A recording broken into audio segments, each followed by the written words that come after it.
നമസ്കാരം. ഛത്തീസ്ഗഡില് 2 കന്യാസ്ത്രീകളെ അറസ്റ്റ് ചെയ്ത സംഭവം കേരളത്തിൽ ഇപ്പോൾ വലിയ വിഷയമാണ്. ക്രൈസ്തവ സമൂഹം മുഴുവൻ പ്രതിഷേധിച്ചുകൊണ്ടിരിക്കുകയാണ്. എല്ലാവരും അവർക്ക് നീതി വേണം എന്നുള്ള ലക്ഷ്യത്തോടു കൂടിയിട്ട് പ്രവർത്തിക്കുന്നുണ്ട്. കേരളത്തിൽ നിന്ന് BJP നേതൃത്വത്തിന്റെ ഭാഗമായിട്ടുള്ള ആൾക്കാരും കോൺഗ്രസിന്റെ ഭാഗമായിട്ടുള്ള ആൾക്കാരും അതോടൊപ്പം തന്നെ LDF പാർട്ടി അങ്ങനെ പാർട്ടി പ്രവർത്തകരൊക്കെ തന്നെ പാർട്ടി നേതൃത്വം അയച്ചിട്ടുള്ള ഒരുപാട് പ്രതിനിധികൾ ഇപ്പൊ ഛത്തീസ്ഗഡിൽ പോയിട്ട് അവിടെ കാര്യങ്ങളൊക്കെ തന്നെ ചെയ്യുന്നുണ്ട്. എന്നാൽ അവരുടെ ജാമ്യാപേക്ഷ ഇപ്പം കോടതി തള്ളിയേക്കാണ്. NIA കോടതിയിലേക്ക് അവരുടെ ആ ഒരു കേസ് പോയേക്കാണ്. അപ്പൊ അതിന്റെ ഒരു വാർത്തയുണ്ട്, അത് നമുക്കൊന്ന് കേൾക്കാം. ഛത്തീസ്ഗഡിൽ അറസ്റ്റിലായി ജയിലിൽ കഴിയുന്ന മലയാളി കന്യാസ്ത്രീകളുടെ ജാമ്യാപേക്ഷ സെഷൻസ് കോടതിയും പരിഗണിച്ചില്ല എന്നുള്ള വിവരങ്ങളാണ് വരുന്നത്. ബിലാസ്പൂർ NIA കോടതിയിലേക്ക് കേസ് മാറ്റിയിരിക്കുന്നു. വൈശാഖാര്യൻ നമുക്കൊപ്പം വീണ്ടും തുടരുന്നു.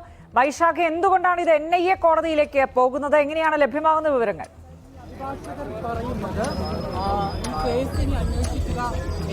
അതായത് അല്പസമയം മുൻപാണ് ഈ ഒരു കേസ് ഛത്തീസ്ഗഡിലെ ദുർഗിലെ ജില്ലാ കോടതി പരിഗണിച്ചത്.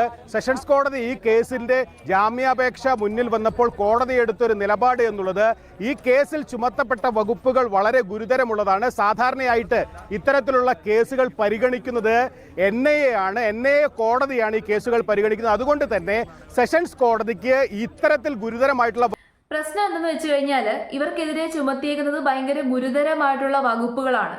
നമുക്കറിയാമല്ലോ ഈ നോർത്ത് ഇന്ത്യയുടെ കാര്യമൊക്കെ എന്ന് വെച്ച് കഴിഞ്ഞാൽ അവിടെ ചില തീവ്ര ഹിന്ദു സംഘടനകളൊക്കെ തന്നെ ഉണ്ട്. അത്തരം സംഘടനകൾ ഇടപെട്ടൊരു കേസ് ആയതുകൊണ്ടായിരിക്കണം വളരെ ഗുരുതരമായിട്ടുള്ള വകുപ്പുകളാണ്. മതപരിവർത്തനം പോലെ വളരെ ഗുരുതരമായിട്ടുള്ള വകുപ്പുകളാണ്. 3 പെൺകുട്ടികളെ കടത്തിക്കൊണ്ടുപോകാൻ ശ്രമിച്ചു എന്നാണ് ഇവർക്ക് നേരെ ഉയർന്നു വന്നേക്കുന്ന ആരോപണം.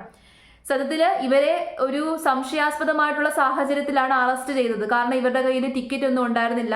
2 കന്യാസ്ത്രീകൾ, അത് അവരോടൊപ്പം തന്നെ 3 പെൺകുട്ടികൾ. ആ പെൺകുട്ടികളുടെ മാതാപിതാക്കളൊപ്പം ഉണ്ടായിരുന്നില്ല. പ്ലാറ്റ്ഫോം ടിക്കറ്റ് ഉണ്ടായിരുന്നില്ല, ട്രെയിൻ ടിക്കറ്റ് ഉണ്ടായിരുന്നില്ല. അപ്പോൾ ഒന്നുമില്ലാത്തൊരു സാഹചര്യത്തിൽ സംശയാസ്പദമായിട്ടാണ് ഇവരെ അറസ്റ്റ് ചെയ്തത്.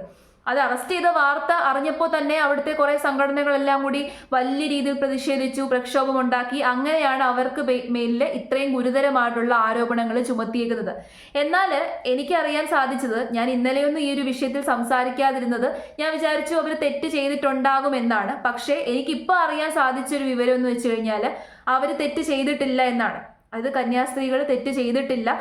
ഓൾറെഡി ആ കുട്ടികൾ ക്രിസ്ത്യൻസ് ആണ്. അതായത് മതപരിവർത്തനം എന്ന് പറയുന്ന ഒരു പരിപാടി ഇവിടെ നടന്നിട്ടില്ല എന്നാണ് അറിയാൻ സാധിക്കുന്നത്. ഈ ഒരു വിഷയത്തിൽ നടന്നിട്ടില്ല. അപ്പോൾ കന്യാസ്ത്രീകളെ അവിടെ തെറ്റ് ചെയ്യാതെയാണ് പിടിച്ചു വെച്ചേക്കുന്നത് എന്നുണ്ടെങ്കിൽ വലിയ തെറ്റാണ് കാണിക്കുന്നത്. അവരെ എത്രയും പെട്ടെന്ന് പുറത്തു കൊണ്ടുവരണം. അതിനു വേണ്ടിയിട്ടാണ് ഇപ്പം എല്ലാ പാർട്ടിക്കാരും അങ്ങോട്ടേക്ക് പോയേക്കുന്നത്. കേരളത്തിലുള്ള BJPക്ക് ഇപ്പോൾ വലിയൊരു അടിയാണ് കിട്ടിയേക്കുന്നത്. കാരണം ഈ ഒരു വിഷയം നടന്നതോട് കൂടിയിട്ട് കേരളത്തിലെ ചില തീവ്ര സംഘടനകളൊക്കെ ഉണ്ടല്ലോ, മുസ്ലിം സംഘടനകളൊക്കെ തന്നെ വലിയ രീതിയിൽ ക്രൈസ്തവരെ കളിയാക്കുന്നുണ്ട്. BJPയെ സപ്പോർട്ട് ചെയ്തതുകൊണ്ട് നിങ്ങൾക്ക് ഇങ്ങനെ തന്നെ വേണം എന്നൊക്കെ പറഞ്ഞ് വലിയ പ്രതിഷേധങ്ങളൊക്കെ ഇറക്കി. അതോടുകൂടിയിട്ട് ക്രൈസ്തവരും ഇപ്പോൾ ഇടഞ്ഞു നിൽക്കുകയാണ്. അങ്ങനെ മൊത്തത്തിൽ കേരളത്തിലെ BJPക്ക് വഴിമുട്ടി നിൽക്കുന്ന ഒരു സിറ്റുവേഷൻ ആയതോടുകൂടിയിട്ട് BJP മുഴുവനായിട്ട് ഈ ഒരു വിഷയത്തിൽ ഇടപെട്ടിട്ടുണ്ട്. കേരളത്തിലെ BJP പ്രവർത്തകരൊക്കെ അവിടെ പോയെങ്കിലും ഒന്നും അവർക്ക് ചെയ്യാൻ സാധിച്ചിട്ടില്ല. കാരണം അവിടെയുള്ള പ്രവർത്തകരെ പോലെ അല്ല ഇവിടെയുള്ള പ്രവർത്തകർ. അവർ കുറച്ച് കഷ്ടമാണ്, അവർ കുറച്ച് തീവ്ര ചിന്താഗതി ഉള്ളവരാണല്ലോ.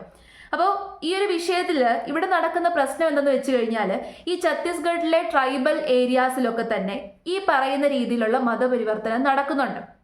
അതായത് ക്രിസ്ത്യൻസിന്റെ ഇടയിൽ ഈ സുവിശേഷ പ്രസംഗം മിഷണറിമാരൊക്കെ ഉണ്ടല്ലോ, അവര് ലോകമെമ്പാട് സഞ്ചരിച്ച് ഈ ഒരു ക്രൈസ്തവ മതത്തെ പറ്റിയിട്ട്, ക്രിസ്ത്യൻ മതത്തെ പറ്റിയിട്ട് എല്ലാ ആൾക്കാരിലേക്കും എത്തിച്ച് മതപരിവർത്തനം നടത്താറുണ്ട്. പക്ഷേ ഒരു വ്യക്തിയുടെ സമ്മതപ്രകാരമാണ് മതപരിവർത്തനം നടക്കുന്നത്. നമ്മുടെ ഇന്ത്യൻ നിയമപ്രകാരം ഒരു വ്യക്തിക്ക് സമ്മതമാണെന്നുണ്ടെങ്കിൽ പൂർണ്ണ സമ്മതത്തോടു കൂടിയിട്ട് അയാളുടെ മതം മാറാനുള്ള അവകാശമുണ്ട്. ഏത് മതത്തിൽ വേണമെങ്കിലും വിശ്വസിക്കാം. അതോടൊപ്പം തന്നെ മതം പ്രചരിപ്പിക്കാനുള്ള ഒരു ഇതും നമ്മുടെ കോൺസ്റ്റിറ്റ്യൂഷനിലുണ്ട്. മതം പ്രചരിപ്പിക്കാനുള്ള റൈറ്റും ഫ്രീഡവും നമ്മുടെ കോൺസ്റ്റിറ്റ്യൂഷൻ പറയുന്നുണ്ട്. അപ്പോൾ സമ്മതപ്രകാരമാണെന്നുണ്ടെങ്കിൽ, ഒരു മനുഷ്യന്റെ പൂർണ്ണ സമ്മതപ്രകാരമാണെന്നുണ്ടെങ്കിൽ മതപരിവർത്തനം നടക്കാം. പക്ഷേ ഇവിടെ ഈ ഛത്തീസ്ഗഡിലെ ഒരു വിഷയം എന്തെന്ന് വെച്ച് കഴിഞ്ഞാൽ അവിടെ ഫുള്ള് ഏകദേശം ട്രൈബൽ ഏരിയാസ് ആണ്. അപ്പോൾ ഈ ട്രൈബൽ ഏരിയാസിലൊക്കെ ഇതുപോലെ ഒരുപാട് മിഷണറി പ്രവർത്തകർ ചെന്നിട്ട് അവരുടെ ഇടയിൽ ഇതുപോലെ പ്രചരണങ്ങൾ നടത്തിയിട്ട് മതപരിവർത്തനം നടത്താറുണ്ട്, ക്രിസ്ത്യൻസ് ആക്കി മാറ്റാറുണ്ട്. അപ്പോൾ അതിനൊരു കാരണം എന്ന് വെച്ച് കഴിഞ്ഞാൽ ഈ ട്രൈബൽ ഏരിയാസിലൊക്കെ ഭയങ്കര പാവങ്ങളായിട്ടുള്ള ആൾക്കാരാണ്, പട്ടിണിയും പരിവട്ടവും ഒക്കെ ഉള്ള ആൾക്കാരാണ്. അപ്പോൾ അവർക്ക് ജോലി കൊടുക്കാം, കുട്ടികൾക്ക് ജോലി കൊടുക്കാം, അവിടെയുള്ള ആൾക്കാർക്ക് ജോലി കൊടുക്കാം എന്നൊക്കെ പറയുമ്പോൾ അവർക്കതൊരു വലിയ സഹായമാണ്. ജോലി കൊടുക്കാം, പണം നൽകാം എന്നൊക്കെ പറയുമ്പോൾ എങ്ങനെങ്കിലും ആ പട്ടിണിയിൽ നിന്ന് കരകയറണം എന്നുള്ളൊരു ലക്ഷ്യമല്ലേ അവർക്കുള്ളൂ. അപ്പോൾ ആ ഒരു കാര്യത്തെ ചൂഷണം ചെയ്തുകൊണ്ട് ചെയ്യുന്നത് ശരിയല്ല. വളരെ വിവരവും വിദ്യാഭ്യാസവും ഒക്കെ ഉള്ളൊരു വ്യക്തിയുടെ അടുത്ത് പറയുവാണ് ഇതുപോലെ ഈ മതത്തിലേക്ക് വാ, അപ്പൊ അയാൾക്ക് പൂർണ്ണ സമ്മതത്തോടു കൂടി വരുമ്പോൾ നമുക്കതൊരു വിഷയമില്ല. പക്ഷെ ട്രൈബൽസിന്റെ ഇടയിലേക്ക് ചെന്ന് കയറി ഇതുപോലുള്ള മിഷനറി പ്രവർത്തനങ്ങൾ നടക്കുമ്പോൾ അവിടെ അതൊരു ചൂഷണമാണ്. അപ്പൊ ഇപ്പൊ അവിടെ ഒരു കടുത്ത സ്ട്രിക്റ്റ് ആയിട്ടുള്ള ലോസും നിയമങ്ങളും ഒക്കെ ഉണ്ട്. കുറേ നാളുകളായിട്ട് ഈ ഒരു പരിപാടി നടക്കുന്നത് കൊണ്ട് തന്നെ നിയമങ്ങളുണ്ട്. അപ്പോൾ ഈ കന്യാസ്ത്രീകളും അതിന് വന്നതാണ് എന്ന് വെച്ചിട്ടാണ് അവിടുത്തെ പോലീസ് അറസ്റ്റ് ചെയ്തത്. പക്ഷേ നമുക്കറിയാമല്ലോ അവിടെ കുറേ വൃത്തികെട്ട ആൾക്കാരുണ്ട്, ഭയങ്കരമായിട്ട് തീവ്ര ചിന്താഗതിയുള്ള ആൾക്കാരുണ്ട്. അവർ വളരെ അന്യായമായിട്ടാണ് ഇവരോട് പെരുമാറിയത്. ഒരിക്കലും ചെയ്യാൻ പാടില്ലാത്ത രീതിയിലാണ് ഈ കന്യാസ്ത്രീകളോട് പെരുമാറിയത്. അപ്പം ഇവിടുത്തെ ഏറ്റവും വലിയൊരു കോംപ്ലിക്കേഷൻ എന്ന് വെച്ച് കഴിഞ്ഞാൽ FIR ഇട്ട് കഴിഞ്ഞു. ഓൾറെഡി FIR ഇട്ട് കഴിഞ്ഞു. ഇപ്പം NIA ഈ ഒരു വിഷയത്തിൽ ഇടപെട്ടിട്ടുണ്ട്. അതോടൊപ്പം തന്നെ സെൻട്രൽ ഗവൺമെൻറ് ഈ ഒരു വിഷയത്തിൽ ഇടപെട്ടിട്ടുണ്ട്. അവരുടെ ശ്രദ്ധ ഈ വിഷയത്തിലേക്ക് കിട്ടിയിട്ടുണ്ട്. വൈകാതെ തന്നെ ആ കന്യാസ്ത്രീകൾക്ക് നീതി കിട്ടുമെന്നാണ് തോന്നുന്നത്, പ്രതീക്ഷിക്കുന്നത്. പക്ഷേ അന്യായമായിട്ട് 2 പേരെ 4 ദിവസത്തോളം അറസ്റ്റ് ചെയ്ത് ജയിലിലിടുക എന്ന് പറഞ്ഞു കഴിഞ്ഞാൽ അത് മോശമല്ലേ? അവർ തെറ്റ് ചെയ്തിട്ടുണ്ടെന്നുണ്ടെങ്കിൽ കുഴപ്പമില്ല, പക്ഷെ തെറ്റ് ചെയ്യാതെയാണെന്നുണ്ടെങ്കിൽ അത് ചെയ്തത് ഏറ്റവും വലിയ തെറ്റാണ്. ഒരു കന്യാസ്ത്രീകളാണ് 3 പെൺകുട്ടികളെ ജോലിക്ക് വേണ്ടിയിട്ട് കൊണ്ടുപോയി എന്നത് വെച്ചിട്ട് അവരെ അറസ്റ്റ് ചെയ്യാനൊരു നിയമവും ഇല്ല. ഇവർ 3 പെൺകുട്ടികളും ഓൾറെഡി ക്രൈസ്തവരാണ്. ആ 3 പെൺകുട്ടികളുടെ അച്ഛനും അമ്മയും ക്രിസ്ത്യൻ മതം ഫോളോ ചെയ്യുന്ന ആൾക്കാരാണ്. അപ്പോൾ അവിടെ മതപരിവർത്തനം എന്ന് പറഞ്ഞൊരു സംഭവമേ അവിടെ ഉണ്ടായിട്ടില്ല. അങ്ങനെ ഉണ്ടായിരുന്നു എന്നുണ്ടെങ്കിൽ വിഷയമില്ല. പക്ഷേ ഇവർക്ക് ജോലി കൊടുത്ത് ജോലിക്ക് കൊണ്ടുപോകാനാണെന്നാണ് പറഞ്ഞത്. അപ്പോൾ ഇവർക്ക് ജോലി കൊടുത്ത ഡീറ്റെയിൽസും അങ്ങനത്തെ ബന്ധപ്പെട്ട കാര്യങ്ങളും ഒക്കെ ഹാജരാക്കി കഴിഞ്ഞാൽ ആ ഒരു ഇഷ്യൂ സോൾവ് ആകുന്നതേ ഉള്ളൂ. പക്ഷെ അവിടെ ഇപ്പോൾ നമ്മുടെ ഇവിടെ നാട്ടിൽ ക്രൈസ്തവർ ഭയങ്കര പ്രതിഷേധം നടത്തുന്നത് പോലെ അവിടെ കുറേ ഹിന്ദുക്കൾ പ്രതിഷേധം നടത്തുകയാണ്. അതായത് അവിടെ കണ്ടിന്യൂസ് ആയിട്ട് ഇത്തരം പ്രവർത്തികൾ നടക്കുന്നത് കൊണ്ട് തന്നെ അത് സ്റ്റോപ്പ് ചെയ്യണം. അപ്പോൾ ഈ 2 കന്യാസ്ത്രീകളെ ആണല്ലോ അറസ്റ്റ് ചെയ്തത്. അപ്പോൾ ഇവർ അതിന് വന്നതാണ് എന്ന് തന്നെ അവർ പൂർണ്ണമായിട്ട് ഉറപ്പിച്ച് വിശ്വസിച്ച് അവർ പ്രതിഷേധം നടത്തിക്കൊണ്ടിരിക്കുകയാണ്.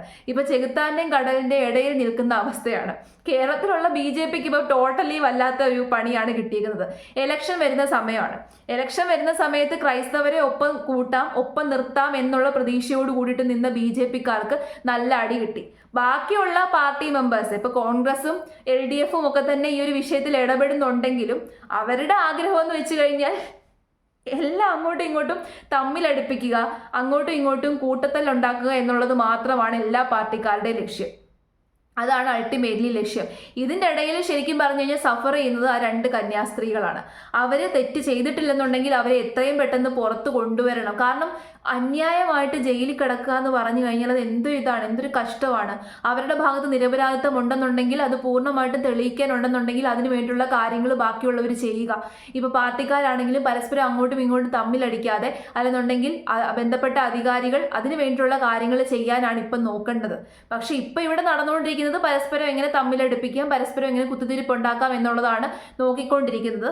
അത് നോക്കാതെ അവരെ എത്രയും പെട്ടെന്ന് പുറത്തു കൊണ്ടുവരാനുള്ള കാര്യമാണ് ഇപ്പം as soon as possible എന്താണോ ചെയ്യേണ്ടത് അത് ചെയ്യുക എല്ലാവരും.